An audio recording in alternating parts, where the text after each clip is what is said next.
bahwa ada 3 amal yang solih yang dapat menjadikan wasilah penolong kita saat menghadapi kesulitan maupun kesusahan.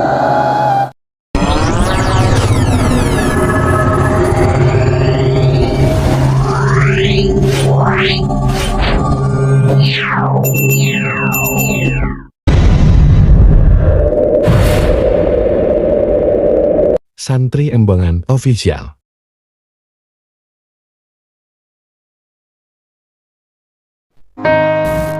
Dalam kitab Tanbihul Ghafilin diceritakan ada 3 orang laki-laki terjebak dalam sebuah gua di saat turun hujan yang sangat lebat dan sangat deras sekali. Orang bertiga tersebut terjebak di dalam gua.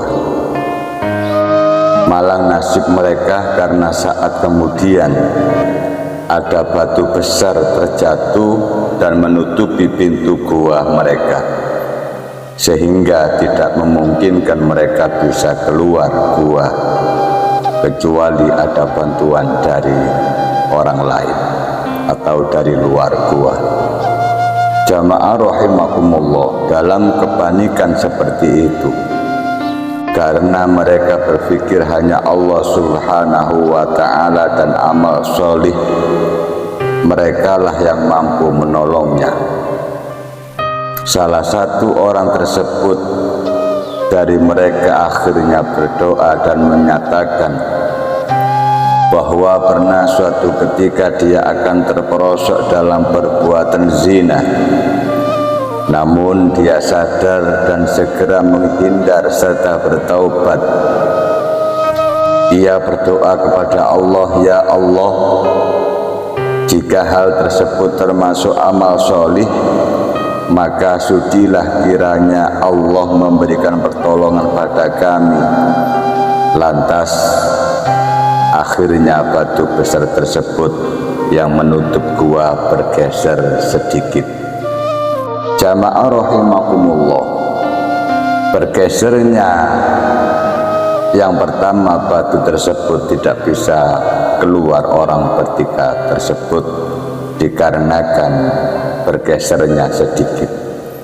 Lantas orang kedua berdoa juga dan mengadukan amal kebaikannya kepada Allah subhanahu wa ta'ala, berharap batu tersebut bisa tambah terbuka lebar. Dia menyatakan, "Ya Allah, saya bekerja keras dan tulus di sebuah ladang. Kami memiliki hasil jerih payah dalam jumlah yang sangat banyak, yang berupa sapi, kambing, dan kebutuhan lainnya. Lantas kami memberikan harta tersebut kepada orang yang dulu pernah mengadu padaku.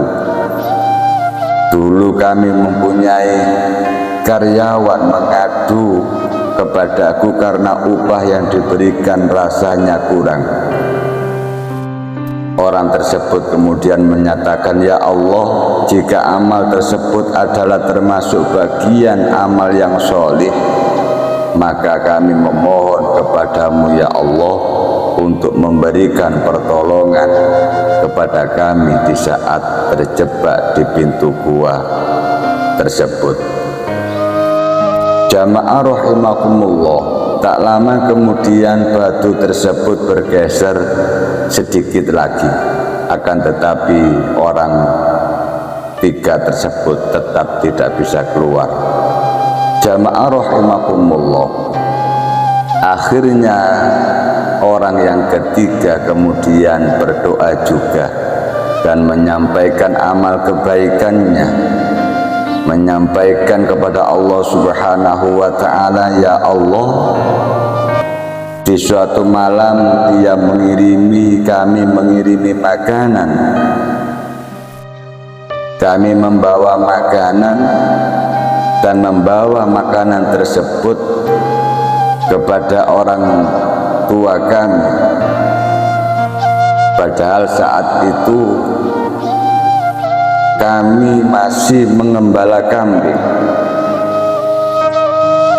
Jamaah rahimakumullah. Ya Allah, saya mempunyai kedua orang tua yang sudah lanjut usia. Pada suatu malam kami mengirimi makanan, namun begitu sampai di rumah, orang tua saya sedang tidur pulas. Ia tidak tega untuk membangunkannya, kami tidak tega untuk membangunkannya. Dan makanan yang kami bawa itu kami tunggu supaya bisa dimakan oleh kedua orang tua kami. Padahal di saat itu kambing-kambing kami masih berada di tengah lapang dan sewaktu-waktu bisa dimakan oleh serigala kalau tidak disegera diambil atau dimasukkan ke kandangnya. Tapi kami memilih menjaga makanan supaya bisa dimakan kedua orang tua kami, ya Allah. Hingga fajar kami menunggu makanan tersebut hingga orang tua kami, kedua orang tua kami terbangun.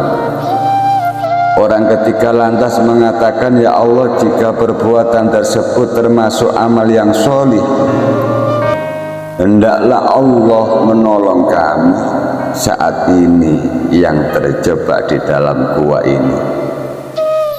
Lantas batu besar tersebut, batu yang menutup pintu gua tersebut terbuka hingga mereka bertiga dapat keluar bebas. Jamaah rahimakumullah, cerita tersebut memberikan suatu hikmah pada kita semua, bahwa ada 3 amal yang sholih yang dapat menjadikan wasilah penolong kita saat menghadapi kesulitan maupun kesusahan, yakni menghindar dari perbuatan zina, ketulusan bersedekah, bahkan berbuat baik kepada kedua orang tua kita. Itu termasuk amal-amal yang sholih perlu kita jaga betul di setiap harinya. Salah satu yang paling penting dalam cerita tersebut atau hikmah cerita tersebut, peristiwa tersebut adalah amal sholih kepada kedua orang tua yang dapat menjadi penyelamat mereka. Kewajiban ini sudah diperintahkan oleh Allah dan Rasulullah Shallallahu Alaihi Wasallam di berbagai ayat ataupun hadis. Wa'budullaha wa la tusyriku bihi syai'aw wa bil walidaini ihsana. Sembahlah Allah dan jangan kamu mempersekutukannya dengan sesuatu apapun, dan berbuat baiklah kepada kedua orang tuamu. Jamaah rahimakumullah, sampai kalimat wa bil walidaini ihsana ini juga diulang dalam surat Al-Isra ayat 23 dan diulang dalam surat Al-An'am ayat 151. Hal ini menegaskan bahwa kewajiban menghormati, berbuat santun dan berbuat baik kepada orang tua adalah kemutlakan yang harus dipegang bagi setiap orang, terlebih bagi setiap anak kepada orang tuanya masing-masing.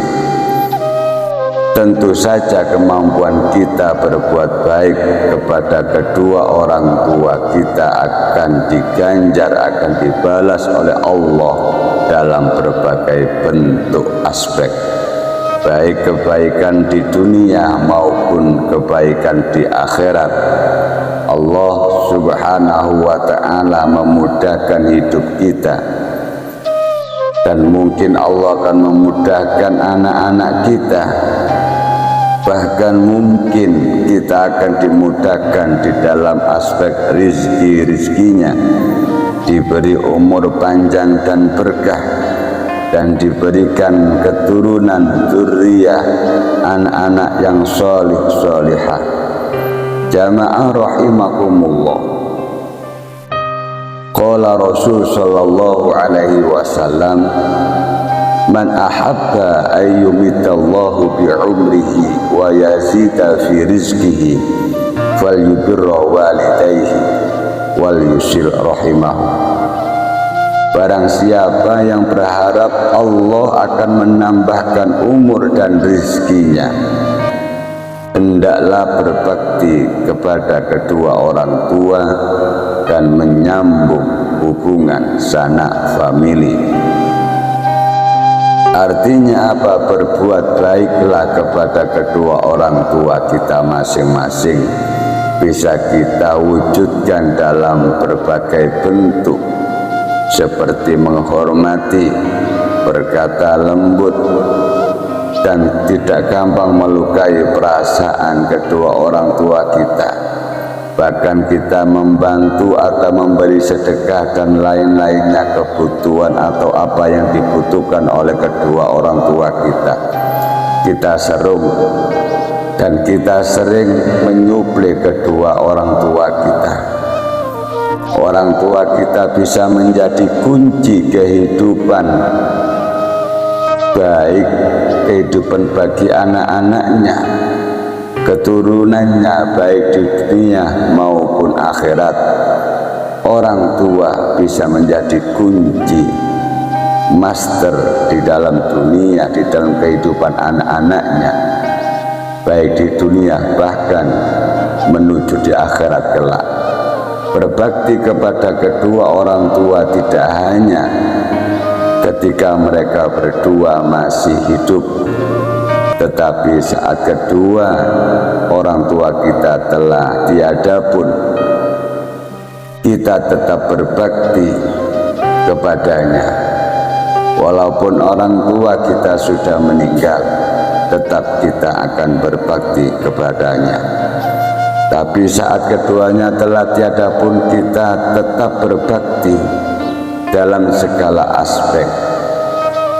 Bisa dengan harta-harta kita untuk bersedekah, khususnya kepada orang tua kita yang sudah meninggal. Bisa dengan membaca Al-Quran dan doa-doa yang lain, berzikir kita tujukan kepada orang tua kita. Bisa kita datang berziarah ke dalam atau di kubur kedua orang tua kita untuk berdoa. Kita panjatkan doa-doa kita kepada kedua orang tua kita, dan arwah-arwah kedua orang tua kita akan menerima sebagai hadiah yang istimewa ketika di alam barzah.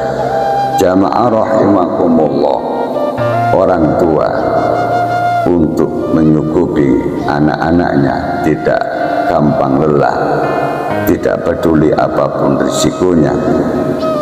Tapi terkadang anak susah, terkadang anak bingung untuk menyukupi kedua orang tuanya. Inilah kosakata yang berbalik. Kalau kedua orang tuanya untuk menyukupi anak-anaknya dibelak-belain, siang menjadi malam, malam menjadi siang, dengan tujuan anak-anaknya supaya sehat, anak-anaknya supaya bisa berpendidikan dan bekerja sampai rumah tangga.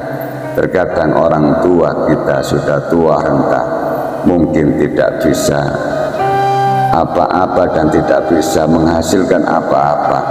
Terkadang kita tersisihkan di depan anak kita sendiri. Mudah-mudahan keluarga kita semua, anak-anak kita semua, cucu-cucu kita semua, keluarga kita semua diberikan kasih sayang Allah, rahmat dan hidayah dari Allah, dan akhirnya bisa berbakti kepada kedua orang tuanya kita masing-masing fitini wa dunya hatta akhirah.